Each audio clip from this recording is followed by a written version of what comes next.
L'astrologie, la voyance, toute science incapable, mais comment le démontrer, alors que bien des hommes ont besoin de consulter de tels charlatans pour connaître l'avenir? Ainsi en est-il de ce père. Il eut pour toute lignée un fils qu'il aima trop, jusqu'à aller consulter sur le sort de son enfant des diseurs de bonne aventure. Un de ces gens lui dit que des lions, surtout, il devait s'éloigner jusqu'à un certain âge, jusqu'à 20 ans, pas davantage. Ensuite, d'après les astres, tout danger en serait écarté. Le père, alors, tint compte des paroles et pour venir à bout d'une précaution sur qui roulait la vie, de celui qu'il aimait, défendit que jamais on lui laissa passer le seuil de son palais. Il pouvait s'en sortir, contenter son envie avec ses compagnons, tout le jour badiner, sauter, courir, se promener.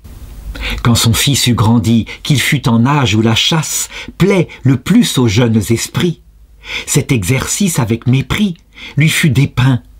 Mais quoi qu'on fasse, propos, conseils, enseignements, rien ne change un tempérament.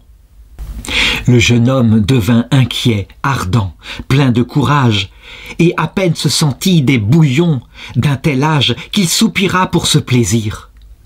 Plus l'obstacle était grand, plus fort fut le désir, il savait le sujet des fatales défenses.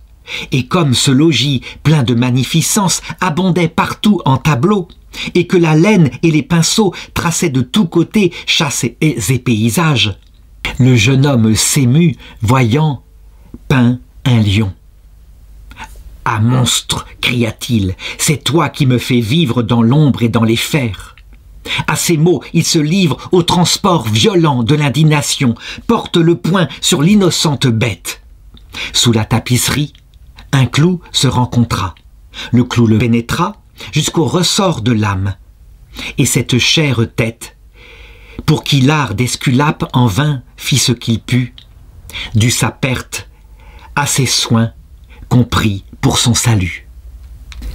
Même folie, dit-on, pour le poète Échille, qu'un devin avertit qu'une maison un jour tomberait sur lui. Aussitôt il quitta la ville, mit son lit en plein champ, loin des toits, sous les cieux. Un aigle qui portait en l'air une tortue, donc un animal qui vit dans une maison, vit l'homme et sur sa tête nue qui parut un morceau de rocher à ses yeux, étant de cheveux dépourvus, laissa tomber sa proie afin de la casser. Le pauvre Échille ainsi vit ses jours se terminer. Que tirer de leçons de ces deux beaux exemples? Eh bien, que le souci ne saurait rien apporter, et qui croit connaître son avenir ne fait que créer en son cœur de l'angoisse. Je ne crois point que la nature se soit liée les mains et nous lie encore jusqu'au point de marquer dans les cieux notre sort. Notre sort dépend d'une conjecture, de lieux, de personnes et de temps, et non point des conjonctions de tous ces charlatans.